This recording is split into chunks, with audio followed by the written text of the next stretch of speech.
It's the track.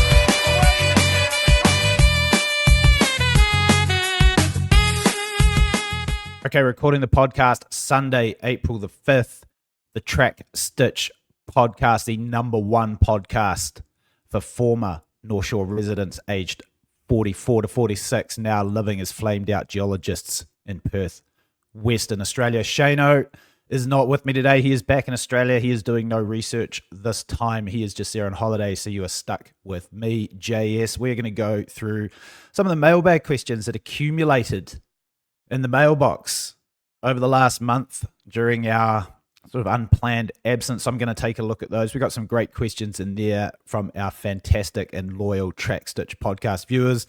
All 87 of you, might be a few more, who knows. I'm going to dive into them. So we've got 6 of the best.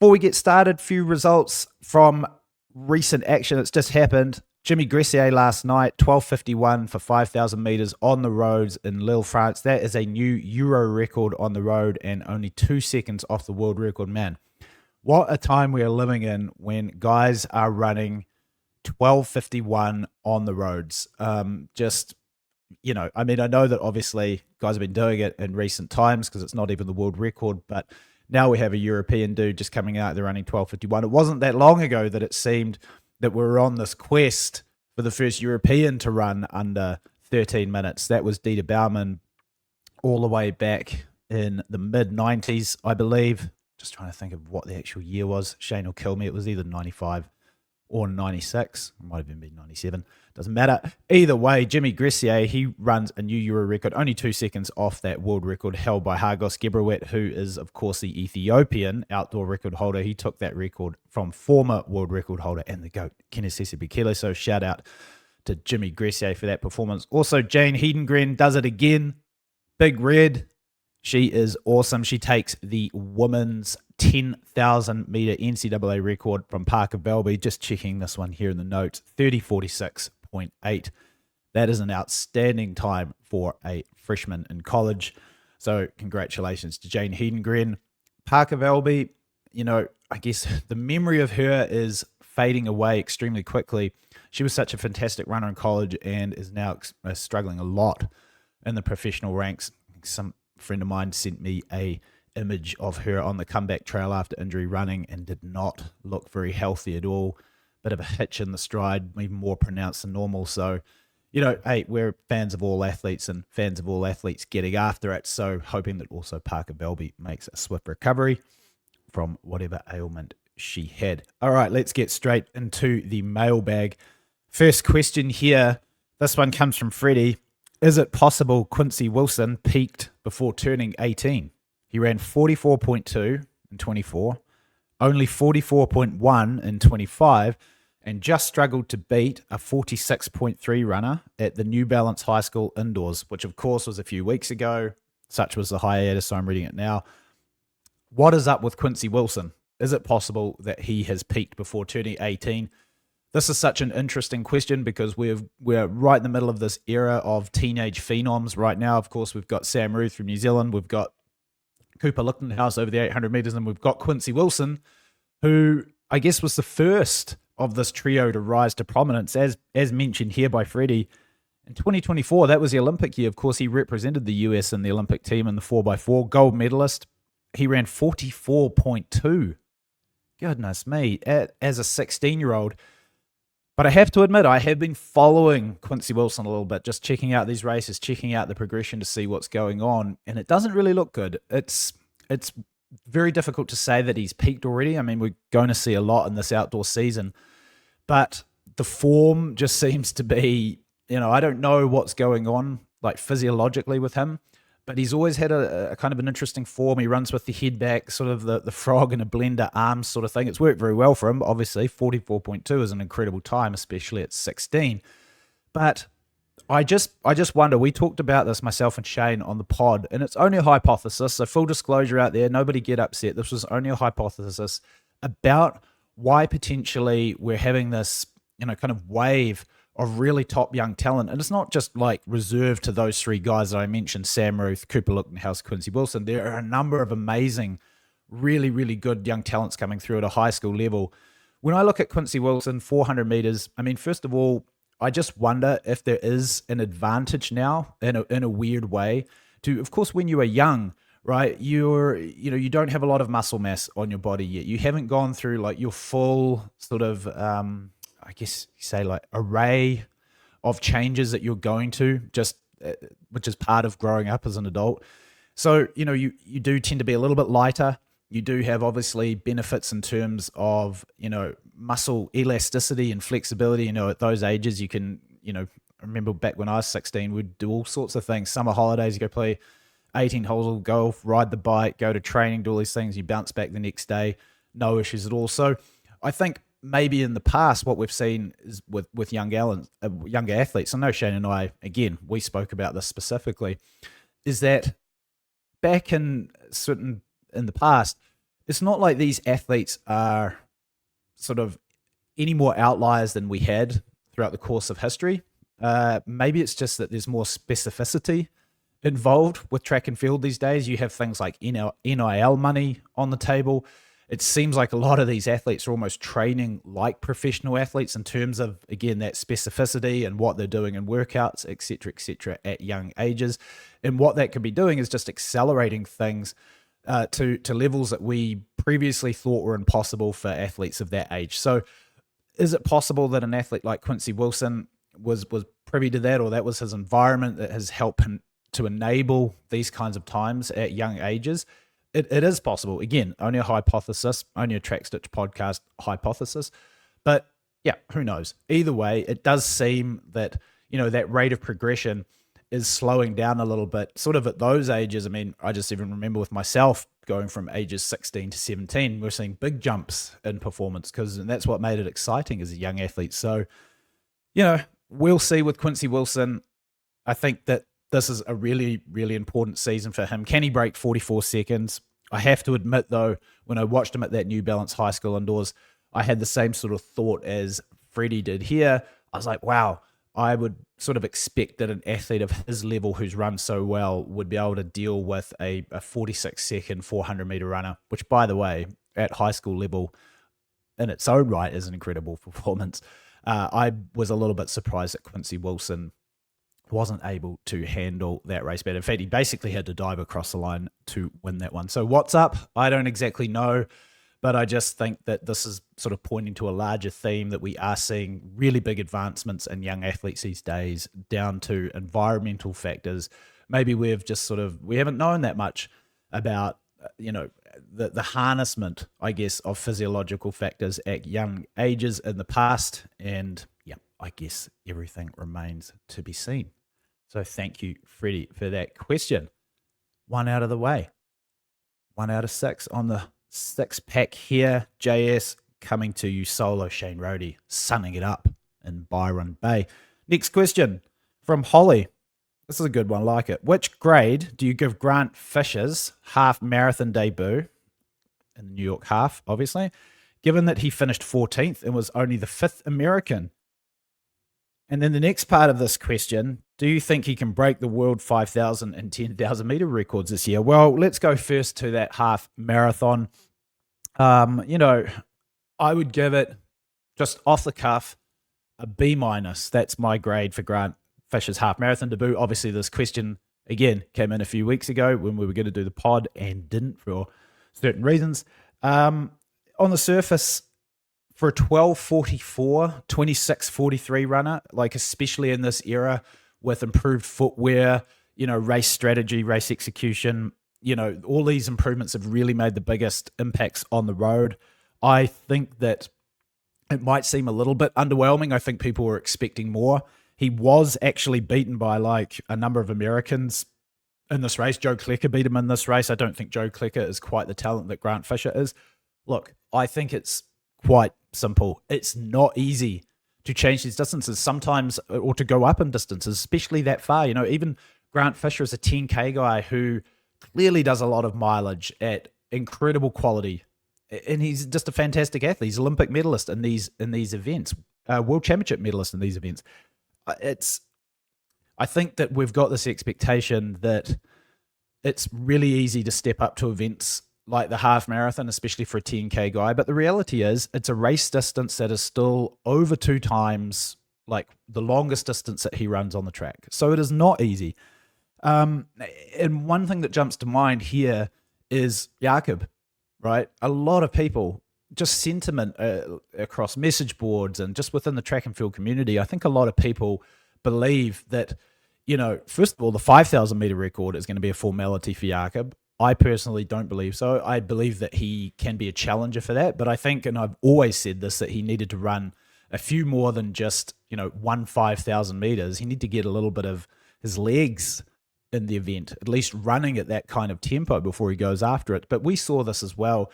When he went for that half marathon at the end of the 2024 season, that was when he was in amazing shape. That was the Copenhagen half, just checking here that I've got my stats right.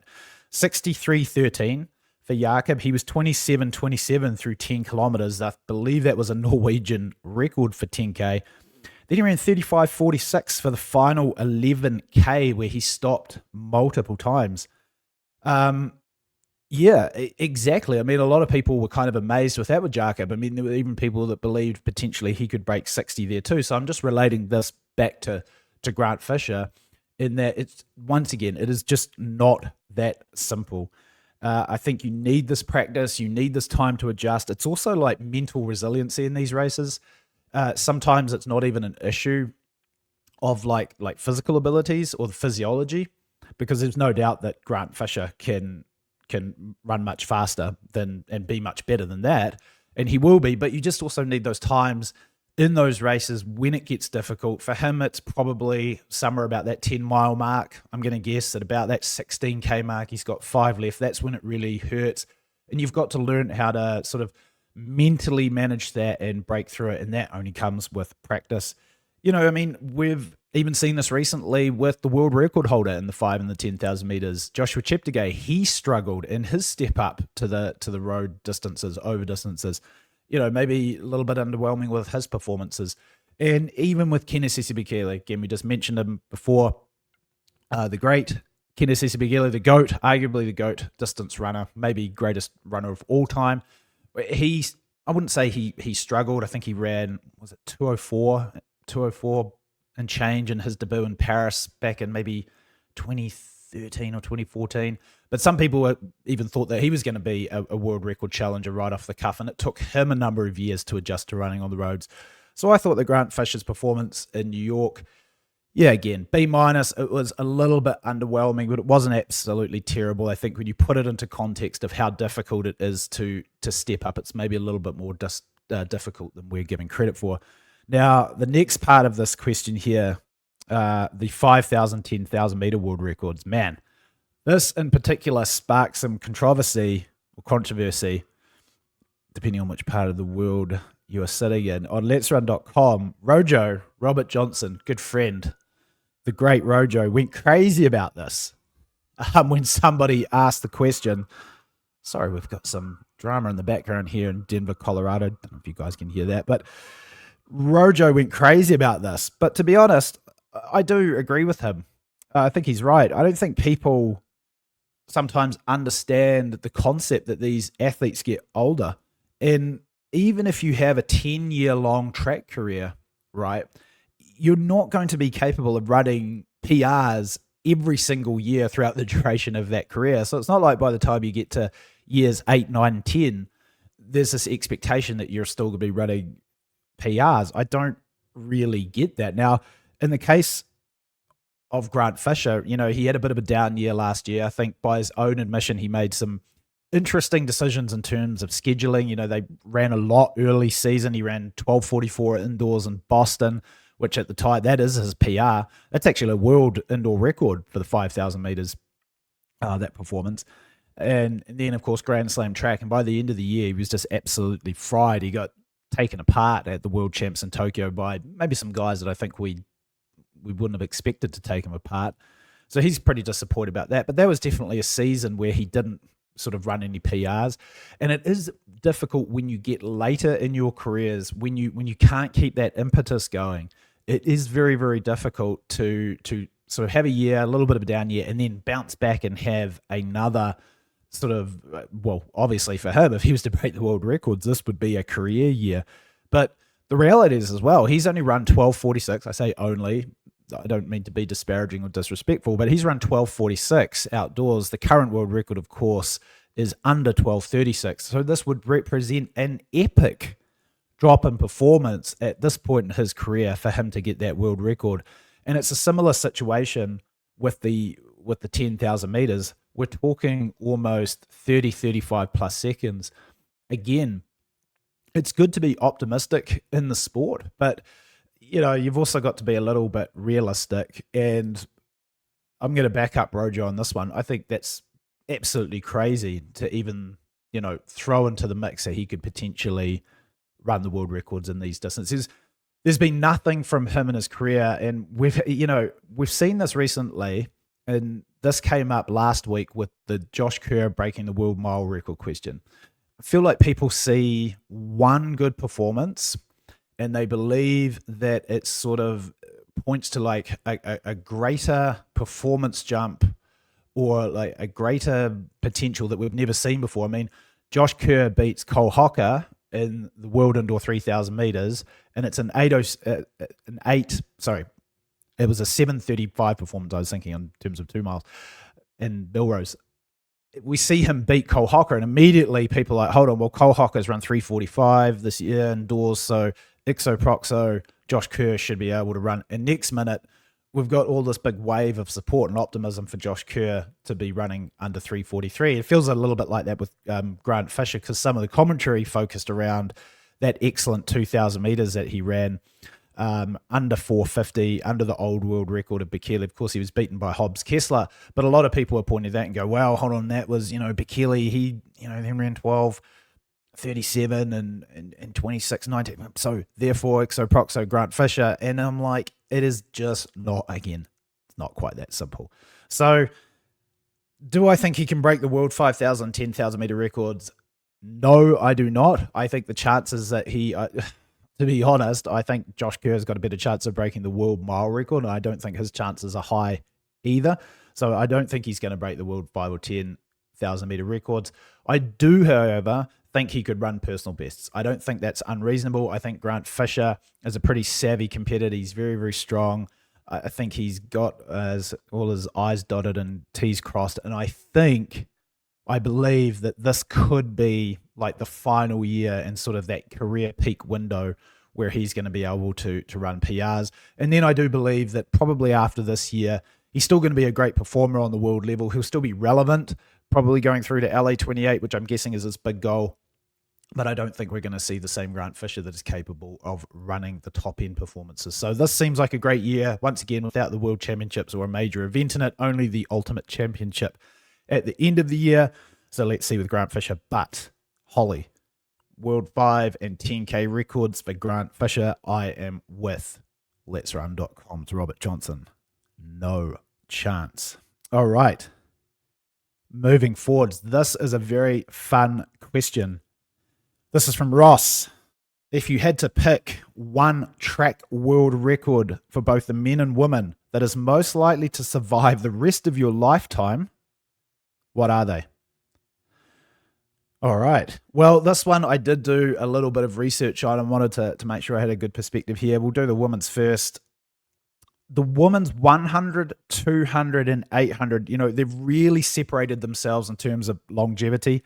The 1 and 2, obviously set by Florence Griffith Joyner, are now in their 38th year. And the 800 meters, as has been mentioned, because we talk about it all the time with Keely Hodgkinson, that is 43 years deep.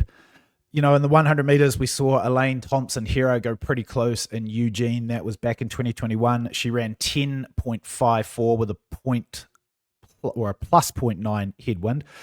Interesting fun fact, the kind of facts that you will only get here on the Track Stitch podcast. If she had struck a plus 2.0 win that day, she would have broken 10.49. She would. That is a wind-adjusted 10.48 performance.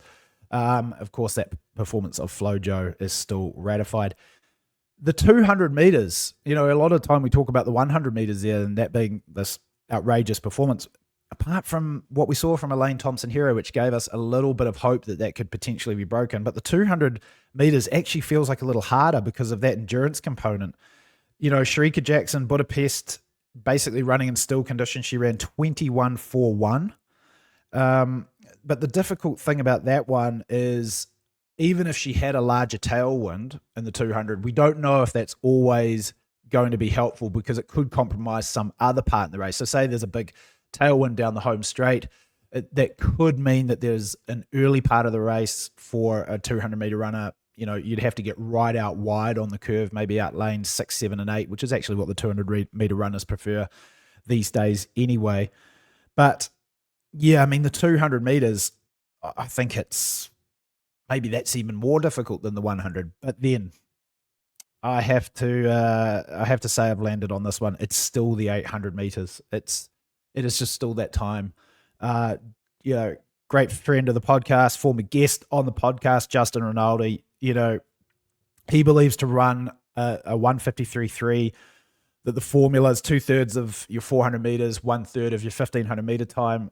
So Keely Hodgkinson, that would basically mean with her speed, which is kind of about a 51 second for 400 meters. She ran 51.5 indoors this year. I think it's fair that we could probably give her a half a second, and maybe not more, because I think running indoors at that speed, I don't think there's a massive it's not super detrimental to your performance as it is when you are running much faster. That's typically why the guys struggle to really to run fast indoors. They can't get close to their outdoor PRs. It's because they're running that much faster.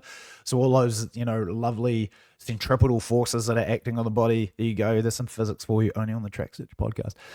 As you are running around those corners, it gets very, very difficult for you to maintain sort of your form and your rhythm. That's why the big 400-meter guys sort of struggle indoors. For the women, maybe not so much, and especially, not Keely. She's not at that elite world level over 400 meters. But I think we could probably say she's in that 50.5 to 51 flat range running outdoors. That means she'd have to be about a 3:58 flat 1,500-meter runner.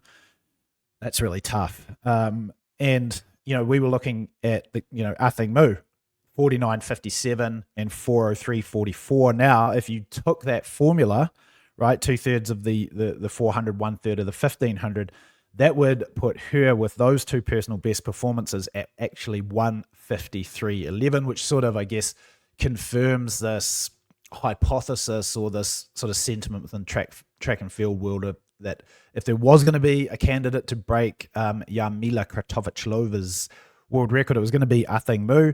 But Justin made a very good point. You have to be in that shape concurrently. So that means if you're capable of running 4:03.44, as Athing Mu was a little bit later in her very short career, you'd also have to be capable of running 49.57, maybe a day later in the 4x4 or something. So you see how difficult that is to have a candidate on the women's side that could potentially do that. So yeah, which record do I believe is more likely to survive the rest of my lifetime? On the women's side, it's definitely the 800 meters, because again, on the podcast recently, we've been discussing it, and there's a real possibility, and actually this pertains to a question that we've got later, very good question too. Keely Hodgkinson is sort of in the prime of her career. She's run the world indoor record. What are her chances on the outdoor side? I still think it is very, very tough for a number of reasons. On the men's side, well, this one is easy.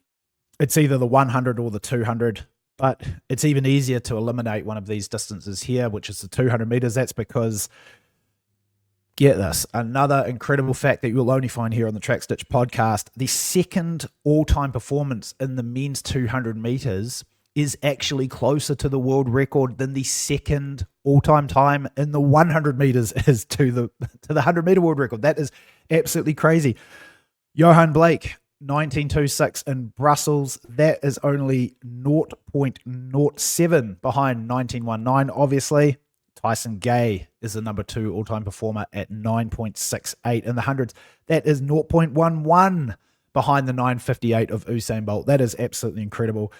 So we can get rid of the 200 there. The 100 meters is so far out there at 9.58, it defies belief. Here is another awesome stat. In percentage terms, that is like the 800 meter world record being 140.91, which it is, but the second all-time performance being 142.0, except we've had 9 athletes in history under that mark. The closest time, go to my notes again, in the last decade is 9.74 from Justin Gatlin. That is a whopping 1.67% behind that world record time of Bolt. The closest time in the last 5 years. And remember, this takes into account super fast Mondo tracks like Tokyo and what we had in Paris, the alleged improvement in sprinting spikes, which I don't necessarily, in fact, I don't believe is helping very much on sprinting at all. In fact, I think it's pushing things the other way. But the fastest time in the last 5 years by Shane Thompson, 9.75. So we are beginning to see this odd plateauing in the last decade of sprint performances that are just so far away from 9.58. It does not seem possible right now. I mean, we certainly don't have any candidates in the world right now that look like they could do it. We discussed Stu Kerr's favorite athlete, Gout, last week in the 100 meters, asked a pretty difficult question. Maybe it's a little bit unfair. Some of the fans weren't happy about that, so I apologize. But we got asked the difficult questions. But Gout sort of seen as the next heir to the throne, potentially, of Usain Bolt. Very similar body types, very similar performances at young ages. You know, do I see it in the tea leaves for him to run under 9.58? I'm sorry, I don't. That performance is just incredible. So, yeah, to answer that question, Ross, the women's 800 meters, I believe that I could potentially go to my grave and not see that one go down. Now, of course, this doesn't mean that that won't happen, but we're just got to ask which is the most likely. And on the men's side, the 100. And to be perfectly honest, if I had to rank both of them and give one answer, it's the men's 100 meters. I think that we potentially took for granted while we were seeing it. But this is, again, typical when you see something in the moment, you know, you get caught up in it. You're like, hey, you know, we're just going to continue with this progress on and on and on. We've seen some other events around the track and field world, for example, the men's 1500 meters back at the turn of the century. If you'd asked me, and I think Shane would probably feel the same way, if Hisham El Garouge's world record time of 3:26.00 or 0.12, depending on what you believe, if you were going to ask if those world records were still standing in the year 2025, I think both of us probably would have said no, and yet here we are. So we are seeing now maybe some evidence that some of these performances are starting to get really close to the end of human capabilities, potentially as we know humans today. So, yeah, even though the women's 800 meter record has lasted a lot longer so far, I'm still going to say that the men's 100 is more difficult to beat. Oh, yeah, actually, here is one point I would say on that too. The only thing that causes me a little bit cause for concern, or just makes me catch myself and think twice, the 3,000 meters, right? That was a record that even 5 or 6 years ago, if you'd asked me, I thought had no chance of being broken. Of course, that was the 720.67 of Daniel Comans, and now that world record sits at 717.55.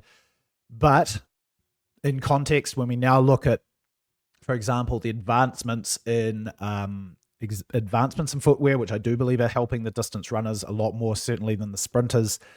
I think you also look at wave light, which is a massive advantage. We've seen this across the 5,000 meters, the 10,000 meter, 3,000 meter world records. When you look at the evenness of the splits and how these guys are able to kind of match up the science of training now with the science of execution in these races, I think that's sort of giving a little bit of an explanation of that one. But I just thought I'd throw that in there because I never thought that I would see Coman's world record go down, and now that world record is over 3 seconds faster, but still going to stick with it. We'll go back. Men's 100 meters is going to last a very long time. Next question. coming up from Julius. He asks, heard you guys talking about Josh Kerr's world record mile attempt coming up in London. If Keely tries for the women's 800 mark, who is more likely to break their respective record? Well, I've sort of prefaced it with the last answer, with the last question and the answer to that one. In my opinion, it's Josh Kerr. And here's the reasons why. I mean, and again, this question is not about, are they necessarily going to do it? It's just like, who is more likely? I do believe it's Josh Kerr. And the reason for this, he's at least run a requisite performance in a very relevant distance, obviously the 1,500 meters that would pertain to that. He's run 327.7 for 1,500 meters. And, like, for example, we know that in order to break this world mile record, you have to be about 328 flat to 328.2 going through 1,500 meters. And that's because Hisham El Garouj, when he ran 343.13, the current world record, he was 328.21 at 1,500 meters.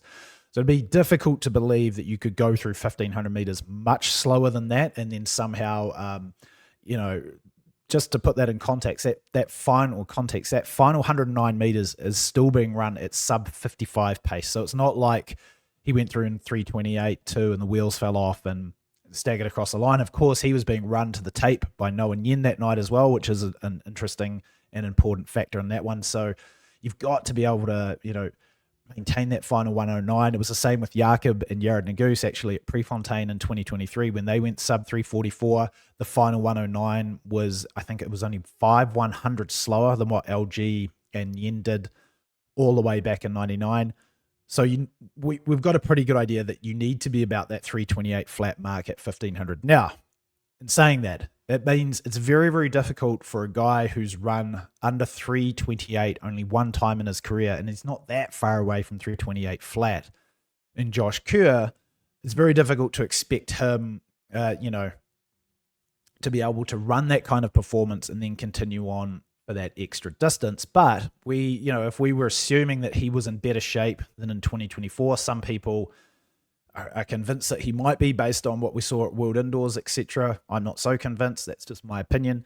If he was maybe able to get into, say, 327.4 or 327.5 shape, which is kind of what I believe his career potential is, I guess it is plausible for a guy with his strength to be able to go through in 328 low and then continue on and run another great 109 and potentially break the record. I think it would make running under 343 very, very difficult, but he could break the world record. Just means it's very, very tough. I mean, when you look at LG, again, the volume of races that he ran under 327, also under 328. The one sort of outliers here, Noah Nyen, but, Shane and I were texting about this during the week, and Shano said that he believed Nyen was probably in about 327 flat shape or even faster on that performance, and I agree with him. Noah Nyen as well, also, he ran under 329 4 times in his career. I think I mentioned this last week. This was all the way back before the turn of the century, without super spikes, without wave-like pacing, etc., etc. Josh Kerr, still to this day, has only run under that 329 mark once in his career, and that was that Olympic final. But yeah, again, I think it's Kerr. Why? Keely Hodgkinson, I think, to run the world record, I mean, she's going to need an absolutely flawlessly paced race, and even then, I'm not so sure about it. We've talked about it before on the podcast. I think for her to break that world record, it's got to be almost like 28 seconds at 200, 28.0. She's got to run almost 3 28.0s dead even to start this race, and that gives her about a low 29-second split to break that world record. But as we've seen, the pattern with her is that as she gets closer to 56.0 seconds in the 400 meters, these are all her career best performances, her performances under 1 minute and 55 seconds. As she has gotten closer to that 56.0 barrier, the end times have gotten slower. So I think that it just becomes a very, very difficult task for Keely Hodgkinson to break that world record. I don't really see a path to her, and that's no disrespect because, again, I think that world record, like a lot of us do, is a little bit dubious in terms of its legitimacy. Once again, do believe, though, that she can run under 154, and I think that would be, in my minds and a lot of people's minds, also under the world record. But again, Julius, who is more likely to do it? Well, despite neither of them being very likely, the answer is Josh Kerr. And speaking of Kerrs, this one came in from our good friend Stu Kerr. Pretty fired up on this one. That's not that surprising if you know Stu Kerr. But he asked, have you seen the Commonwealth standards, man? Is the men's 800 meters really 144.30? What are they doing, man? Well, he's talking about the New Zealand standards for the Commonwealth Games, and I was like, wow, that does seem incredibly fast. That is certainly a lot faster than in my era when I was able to go on and represent New Zealand at the Commonwealth Games. My standard that year, I believe, was 146.60 to get there. I was fortunate enough to run under that time, went to Melbourne, had a great time there, made a final, didn't win. Rest is history. But man, I'll tell you this, if those standards were 144.30 back in my day, I'm not sure whether I would have had that opportunity. I wanted to check out the qualification document from Athletics New Zealand. By the way, for some reason, down under in New Zealand and Australia, qualification for major events, it just seems to be, it is the most controversial topic from the beginning of time to the end of time. We talk about which world records will potentially never be broken. One thing that I can guarantee over the course of history is that we're never going to get a situation with these qualification criteria or standards that makes anyone happy. Every time a major event comes around, there's some drama in terms of the qualification. I wanted to go and have a look at some of these standards, though, set by Athletics New Zealand, and man, they're tough. Now, again, it's a very, very complicated qualification document. There was something called a long list and a short list, and I know that the long list time for the 800 meters was 147 flat. The 1500 meters, it was 337.5, which also seems pretty similar to what the standard was back maybe 20 years ago. It would have been 20 years ago, actually, 2006, 5 Comm Games ago. Man, I'm getting old. But some of these standards are really, really tough. I'm looking here, for example, at the men's A standard for Athletics New Zealand, 10.00, the B standard 10.05. One guy that jumped into my mind, Tian Welpton, who's been running in that kind of low 10.1 barrier. That's incredibly fast. That is incredibly, come on, that is really, really fast. Probably for a guy, and I'm going to say this, who's doing things the right way. So shout out to Tian Welpton. Pretty sure he's doing things the right way, if you know what I mean. His personal best is 10.10, and he has run that for a number of seasons. But man, to have to step up and run what will be a New Zealand national record multiple times just to go to the Commonwealth Games. And again, I don't want to disparage the Commonwealth Games, but it is not quite the event that it used to be sort of in the global calendar in terms of importance. 44.40 for the 400 meters. Kerr was right, 144.30 in the 800 and 333.50. 13.11, man. Some of these standards are just really tough. On the women's side, right, we've got 158.10 for the 800 meters, 4 flat for the 1500. Geez, I don't know. Some of these performances just seem a little bit high for what the Commonwealth Games are. I know that the intent is kind of hey, you want to be able to be in the top 6, but I'm not entirely sure if you need to run 144.30 or capable of running 144.30 to be top 6 in the Comm Games anymore. Even though, hold on, as I'm saying that, I'm thinking of the standard of the English, because obviously they can split the Scottish runners, the English runners running very well. Kenya, they typically don't send their top guys. Australia obviously have got a really good young crop of runners, but in saying that, that just seems a little bit high. That was the national record in New Zealand, 144.30, sort of as recent as, I believe, 2004. That's when James Preston finally beat that mark of Peter Snell. So it does seem a little bit tough. Kerr, I'm sort of with you. I think we should be looking to encourage and using the Commonwealth Games as kind of a feeder competition up into, World Championships, Olympics level. We do have a number of of really good young top New Zealanders. We'd spoken earlier about that sort of indoor race between James Harding and James Cowan. Those guys running 146s. To me, at their ages, they're in their early 20s. Those are the types of guys that we want to be sending to the Commonwealth Games to get international experience, to elevate them to the next level. But then again, I'm not saying anything that hasn't been said over the past 30, 40 years, especially from all us flamed out veterans sitting on the sidelines who don't sign any checks for these national organizations. But again, I think these standards are a little bit high. How could I possibly change them? I can't.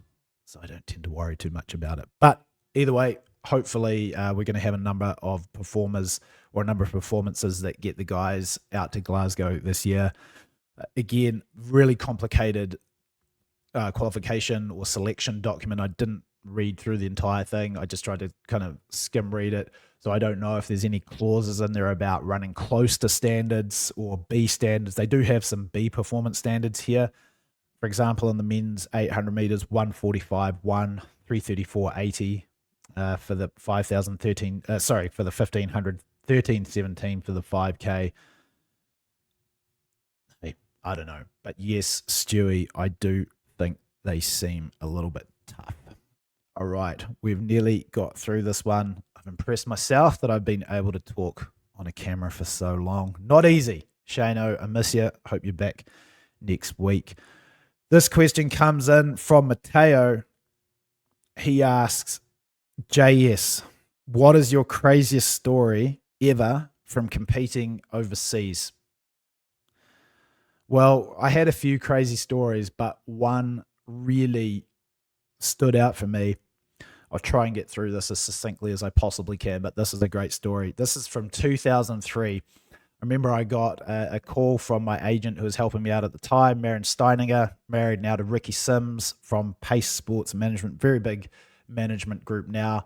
Weren't so big back in my day. That's why I was able to be on the roster.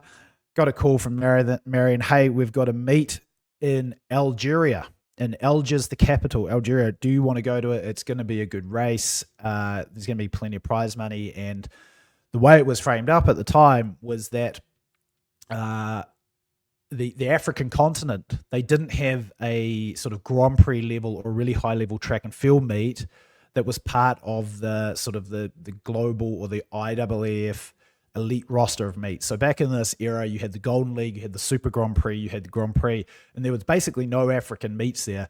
And as you guys will know now, we've got the meet in Rabat, which is in Morocco. Sorry, I sound like American there.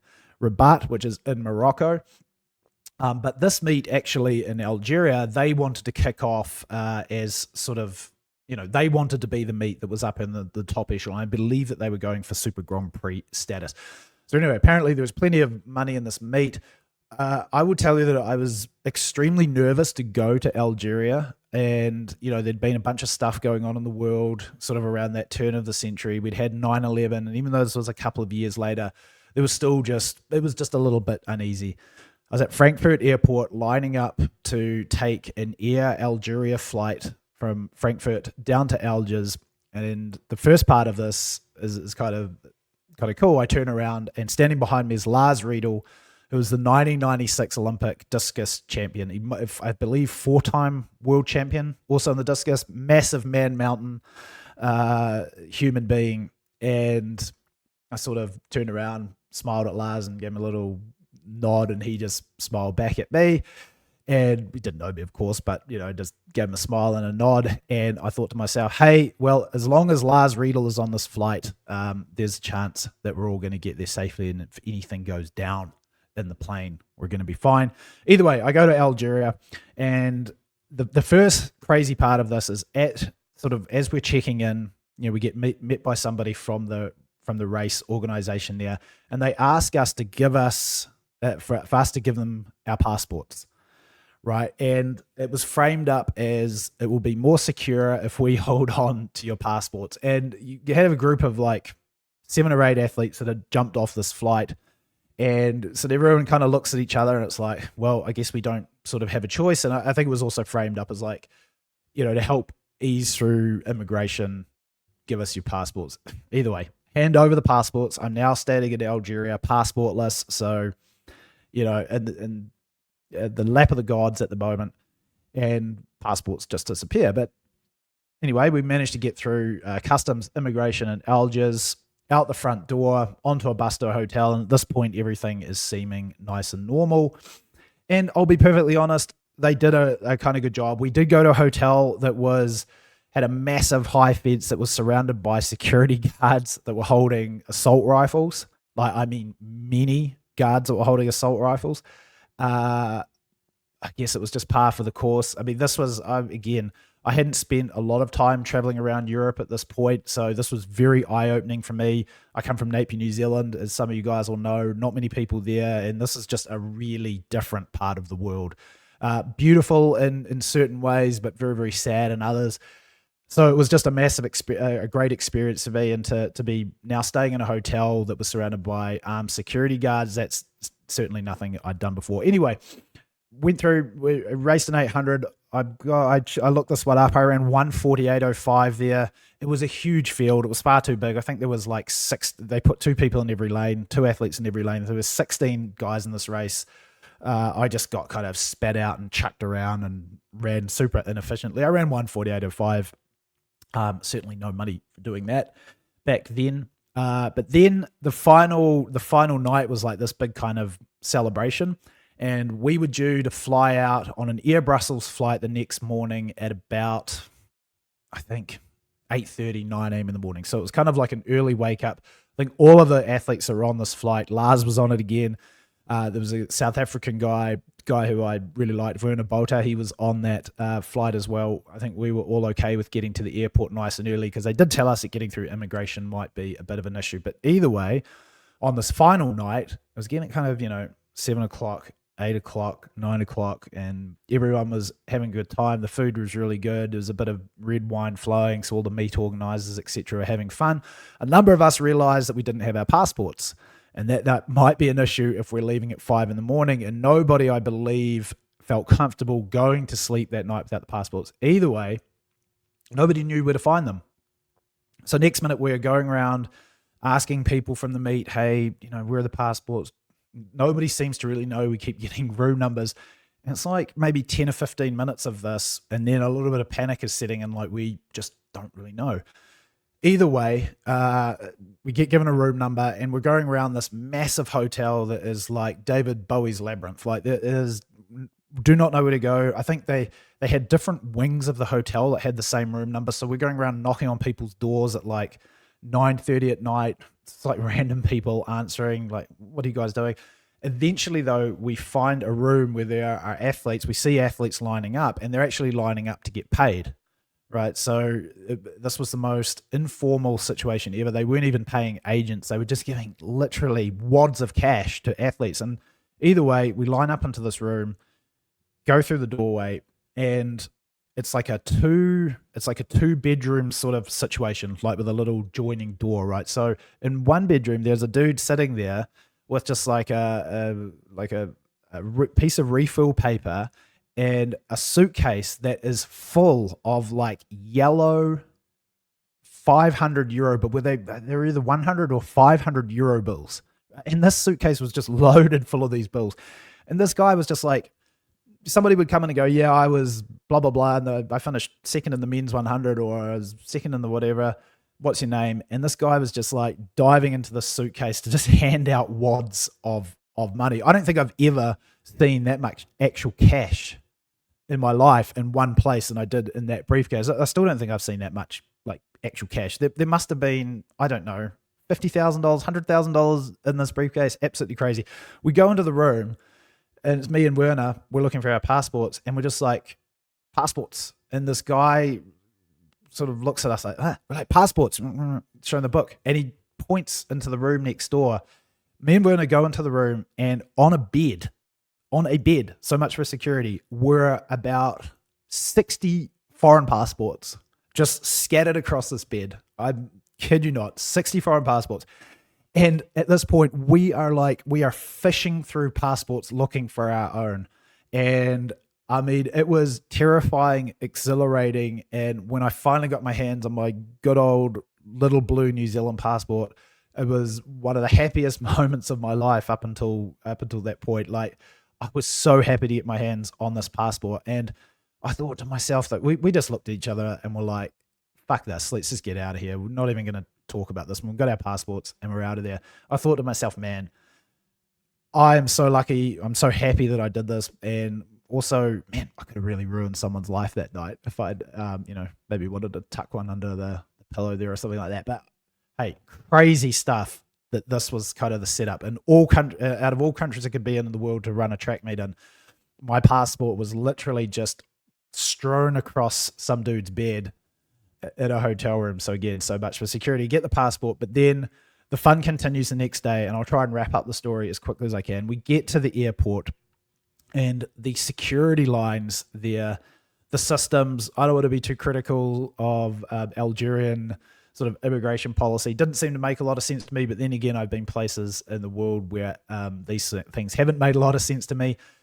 It took so long to get through passport control, and the time was ticking and ticking and ticking and ticking. Anyway, it got to a point where a woman from like Algerian Airways or just the airport comes through and is like, anyone on the flight to Brussels, blah, blah, blah, you have to come with me now. And me and Werner are standing back there, and we're just like, yeah, that's us. Like, we need to get through like this passport control because our flight was leaving like 35 minutes. It was absolutely crazy. They tried to get us there on time and just hadn't worked out. We go to come through, and some guy with an AK-47, this is the first time a gun barrel has actually ever touched my body, like in, one that I wasn't holding myself, like an air rifle. A guy puts an AK-47 and it touches my chest, and he's like, no Americans. And I had to get out the passport, and I'm holding this little passport up, and like, New Zealand. And Werner's holding up his, he's like, South Africa. It was absolutely crazy. This guy was not happy about it.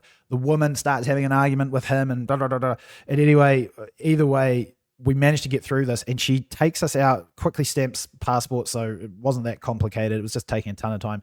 We jump onto this little golf cart, and I'm like, okay, they're just going to drive us like to some gate. Oh no, this plane was out on the tarmac, like probably 400 meters away from the terminal building. It was a 747, right?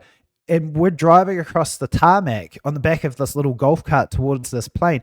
And as we're getting closer, I see my suitcase, my luggage, just sitting on the tarmac. And apparently the way that it used to work, well, I don't know, maybe it still does now. The way that it worked was that, as part of security, they would only load your luggage onto the plane if you went and pointed it out and was like, hey, yeah, this is actually my suitcase. So as we were getting there, they were starting to wheel the bloody the stairs back from the plane. And it's at that point we realized, man, we were so close. Like, bless this woman wherever she is now. She saved us big time. We were just moments away from not being on this plane. I don't even know what would have happened with my bag. Either way, we get there. Hey, that's my bag. Put this on the plane. They sort of open up the cargo door again. They wheel the stairs back up to the door, and me and Werner get on this plane. And by the way, there was no assigned seating there. You just found whatever seats you could. We get onto the plane, and I see Lars Riedel. I see a bunch of other athletes that I'd recognized from the meet.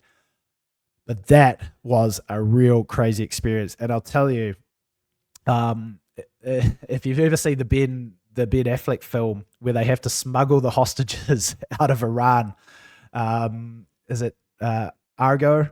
If you've ever seen that movie, like when they take off at the end and they just have to get off the ground and they're kind of trying to chase them down.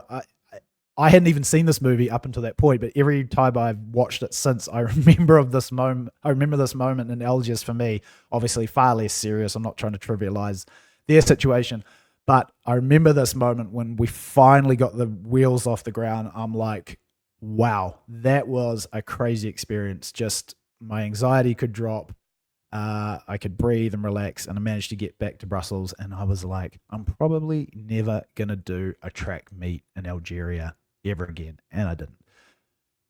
Matteo, there you go. That is the craziest story that I have. There are more details to it, but I feel like I've rambled on long enough. Anyway, hey, that was a fun podcast. managed to get through it. We've got some content out for you. I know what it's like Monday morning. You don't really want to do any work. You just want to put in your headphones and listen to a couple of guys rambling on about track and field, just giving their opinions. Well, you've only got one today. It was me.